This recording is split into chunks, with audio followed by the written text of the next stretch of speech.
ನನ್ನ ಹೆಸರು ಮಂಜುನಾಥ್. ಇವತ್ತು ಸೆಪ್ಟೆಂಬರ್ 7, ಅಕ್ಟೋಬರ್ 7 ಬಂದರೆ ಈ ಇಂಡಸ್ಟ್ರಿಗೆ ಪಾದಾರ್ಪಣೆಯನ್ನು ಮಾಡಿ ಹತ್ತತ್ರ 23 ವರ್ಷ ಕಂಪ್ಲೀಟ್ ಆಗುತ್ತೆ. ಫಸ್ಟ್ ಇಯರ್ ಡಿಗ್ರಿ ಓದಬೇಕಾದ್ರೆ ಇಂಡಸ್ಟ್ರಿಗೆ ಕಾಲಿಡಬೇಕಾದ್ರೆ ಜಸ್ಟ್ ಒಂದು 2,000 ಪಾಕೆಟ್ ಮನಿ ಸಂಪಾದನೆ ಮಾಡೋಣ, ಅಪ್ಪನ ಹತ್ರ ಪಾಕೆಟ್ ಮನಿ ಕೇಳೋದು ಬೇಡ, ನನ್ನ ಪಾಕೆಟ್ ಮನಿಯನ್ನು ನಾನೇ ಅರ್ನ್ ಮಾಡೋಣ ಅಂದ್ಕೊಂಡು ಈ ಬಿಸ್ನೆಸ್ಸನ್ನು ಸ್ಟಾರ್ಟ್ ಮಾಡಬೇಕಾದ್ರೆ ಇಂಡಸ್ಟ್ರಿ ಬಗ್ಗೆ ಅಷ್ಟೊಂದು ಡೆಪ್ತ್ ಗೊತ್ತಿರಲಿಲ್ಲ.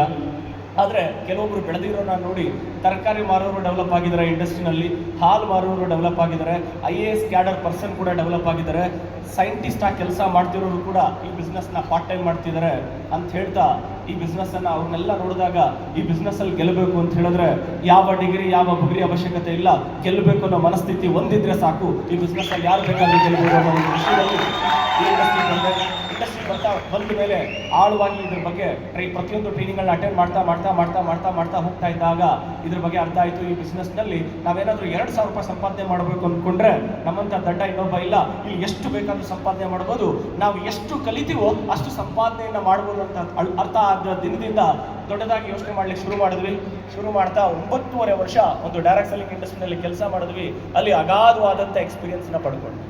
ಸ್ನೇಹಿತರೆ, ಕೆಲವೊಂದು ಸತಿ ಅಂದ್ಕೊಳ್ತಿರ್ತೀವಿ ಲೈಫಲ್ಲಿ ಬೆಳಿಬೇಕು ಅಂತ ಹೇಳಿದ್ರೆ ಯಾರಾದರೂ ಸಪೋರ್ಟ್ ಮಾಡೋರಿದ್ರೆ, ಮಾವನ ಮನೆ ಸಪೋರ್ಟ್ ಮಾಡೋರಿದ್ರೆ, ಅಪ್ಪನ ಮನೆ ಹಿಂದೆ ಯಾರಾದರೂ ಒಂದು ಬ್ಯಾಕ್ ಗ್ರೌಂಡಲ್ಲಿ ಸಪೋರ್ಟ್ ಮಾಡೋರಿದ್ರೆ ನಾವು ತುಂಬ ದೊಡ್ಡ ಹೈಟ್ಗೆ ರೀಚ್ ಆಗ್ತೀವಿ ಅಂದ್ಕೊಳ್ತೀವಿ. ಯೋಚನೆ ಮಾಡಿ, ಜೀವನದಲ್ಲಿ ಯಾರ್ದಾರ ಸಪೋರ್ಟ್ ತಗೊಂಡು ಬೆಳೆದ್ರೆ ಅದನ್ನ ಬಕೆಟ್ ಹಿಡಿದು ಮೇಲ್ ಬರೋದು ಅಂತಾರೆ. Yes or no? ಯೋಚನೆ ಮಾಡಬೇಡಿ. ಒಂದೇ ಒಂದು ಸ್ವಲ್ಪ ಸಿಂಪಲ್ ಕ್ವಶನ್, ಯಾರಾದ್ರೂ ಸಪೋರ್ಟ್ ಮಾಡಿ ಮೇಲ್ ಬರ್ತೀನಿ ಅಂತ ಯೋಚನೆ ಮಾಡೋರು ನಿಮ್ಗೆ ಒಂದು ಕ್ವಶನ್ಗೆ ಆನ್ಸರ್ ಕೊಡ್ತೀನಿ. ಅದೇ ಕ್ವಶನ್ಗೆ ಅದೇ ಆನ್ಸರ್ ನಾನು ಕೊಡ್ಲಿಕ್ಕೆ ಇಷ್ಟಪಡ್ತೀನಿ.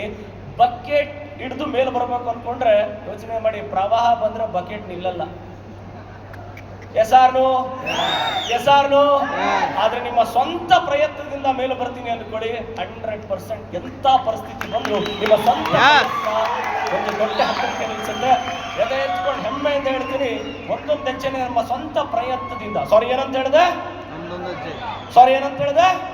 ನಮ್ಮ ಸ್ವಂತ ಪ್ರಯತ್ನದಿಂದ ಎಫರ್ಟ್ ಆಗ್ತಾ ಬಂದಿದ್ದಕ್ಕೆ ನೇರ ಮಾರುಕಟ್ಟೆಯಲ್ಲಿ one of the best company ಯಾವುದು ಅಂತ ಹೇಳಿ ಆ ಕಂಪನಿಯನ್ನ ಕ್ಯಾಚ್ ಮಾಡ್ಲಿಕ್ಕೆ ಡೈರೆಕ್ಟ್ ಸೆಲ್ಲಿಂಗ್ ಇಂಡಸ್ಟ್ರಿನಲ್ಲಿ ಹತ್ತತ್ರ 9.5 ವರ್ಷ ಸಮಯ ತಗೊಳ್ತು. 9.5 ವರ್ಷದ ನಂತರ ಒಂದು ಕಂಪನಿ ನನ್ನ ಕಿವಿ ಬೀಳುತ್ತೆ.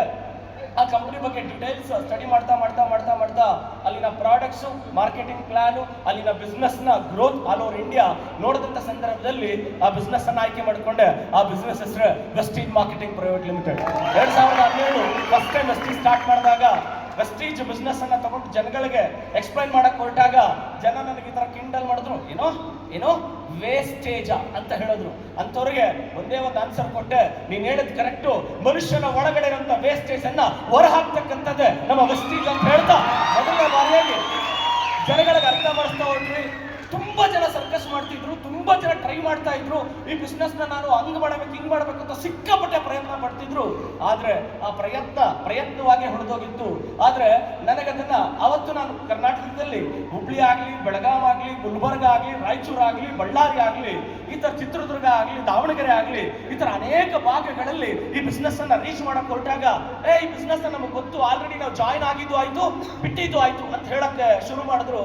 ಅವತ್ತು ನಾನು ಕೂತ್ಕೊಂಡು ಯೋಚನೆ ಮಾಡಿದೆ, ಇವ್ರು ಬಿಟ್ಟಿದ್ದಾರೆ ಅಂದ್ರೆ ನಮ್ಗೆ ಅವಕಾಶ ಕೊಟ್ಟಿದ್ದಾರೆ ಅಂತ ಅರ್ಥ. ಅಂತ ಹೇಳ್ತಾ ಈ ಬಿಸ್ನೆಸ್ ನ ಮುಂದಕ್ಕೆ ತಗೊಂಡೋದ್ವಿ.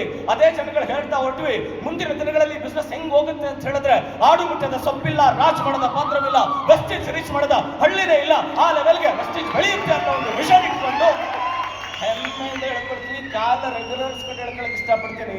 ವೆಸ್ಟೀಜ್ ನ ಮೊದಲನೇ ಬಾರಿಯಾಗಿ ಕರ್ನಾಟಕದ ಮೂಲೆಗೆ ಹೋಗಿ ವೆಸ್ಟೀಜ್ ನ ರೀಚ್ ಮಾಡಿದವನ ಹೆಸರೇ ಜೆ ಮಂಜುನಾಥ್ ಅಂತ. ಇದೆಲ್ಲ ಯಾರು ಒಪ್ಕೊಳ್ಳದೆ ಇದ್ರು ನಮ್ ಜನ ಒಪ್ಕೊಳ್ತಾರ? ಇಷ್ಟು ಸಾಕು. ಏನಂತೀರಿ? ಜನರ ಕೆಲಸ